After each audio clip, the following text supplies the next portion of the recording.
Hi folks, here's a quick demo of our standard liquid text Honeybee project, but now on macOS. So again, the story is you're a Honeybee researcher trying to understand why the bees are behaving strangely. And so first, you've opened a research paper that talks about the general problem with this new bee-afflicting disease. And so you want to find out and keep track of the symptoms. So we'll create a little text box here, and we'll write symptoms. Click out of that, maybe zoom in a little bit using our touchpad. We'll go take a picture of this poor, sad red honeybee, and then pull out the symptoms one by one. First, we have the coloring of the bees change. We have reduced honey production, unfortunately. And we have slower flight speed. So we pull all of these out right here and drop them in the workspace. Now, I know it mentions something about the slower flight speed relates to a figure a few pages down. So what I'm going to do is, using my trackpad, I'm going to hold down the command key and scroll. And look what happens. Liquid text pinch collapses the text together, just like I can do with my fingers, now effortlessly with my touchpad. So I'll take this chart here, just select it, and pull it out. And now I can add it to the other information I've been gathering about the symptoms. I'll scroll that out and bring it up a little bit. Wonderful. Now I want to find out if there are any related honeybee ailments that seem similar to this. So what I'm going to do is I'm going to create another little box here and say, maybe we'll make this bold and a little bit of a larger font here. Related ailments. Terrific.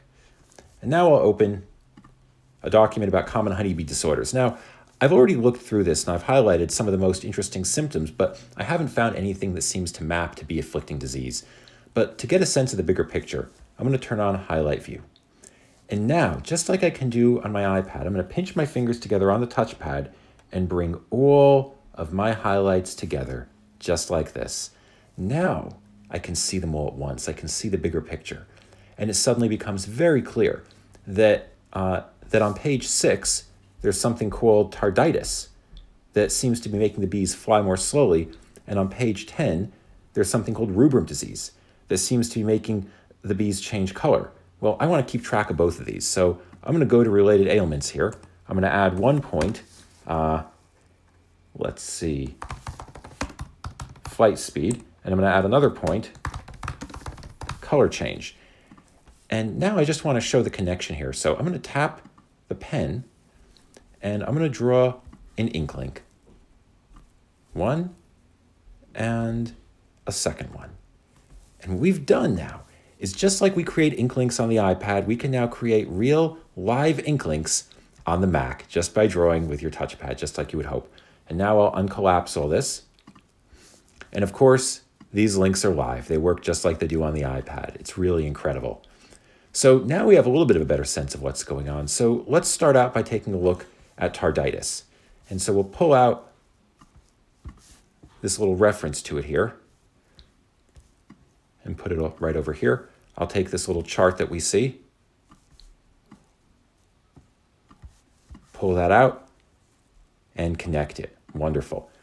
Now let's go take a look at the second one in terms of color change. That's rubrum disease. So I'll do the same thing. I'll select it, pull out the reference, and I'm looking at it, but I don't really see any really obvious connection between tarditis and rubrum disease. I feel like I want to learn a little bit more about rubrum disease. So what I'm going to do, I'm going to bring tarditis back up here, but I'm actually going to take rubrum disease and drop it in.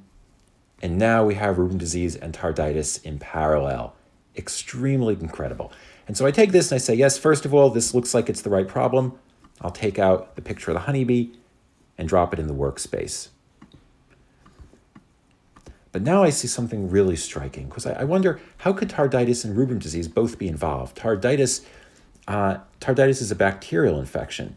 See, we can just even note that right here. Tarditis is a bacterial infection, whereas rubrum disease is not. Rubrum disease is a viral illness. So how could they both be involved? But it turns out there is a way. Tarditis and rubrum disease can both be spread by the gray mite. So we'll highlight that here, and we'll highlight that right here. But to show that connection, to show that relationship, I'm going to again create an ink link from the first document into the second. And look at that. Just like you would hope, it creates a live link connecting between the two.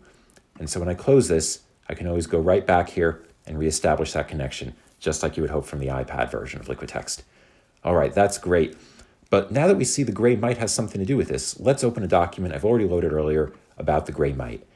And I look at this and I say, well, first of all, let's pull out this little note that the gray mite is involved here, because it does seem to be pretty relevant. But I don't see any reason to think that the gray mite is actually involved with what the bees are dealing with. Except I do notice one critical point. The gray mite is lethal to crickets. Well, I wonder if there's anything in any of my documents that would suggest that crickets are being killed off around these bees. Well, I don't know.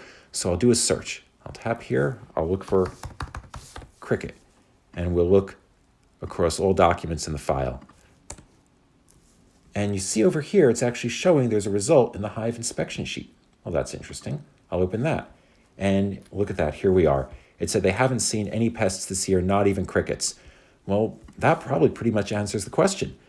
What seems to be happening is the gray mite is infecting the honeybees with tarditis and rubrum disease, and that is in turn causing them to change their color and fly more slowly. This is wonderful. Now we can take this and send it off to the presses, get the paper published, and save the honeybees.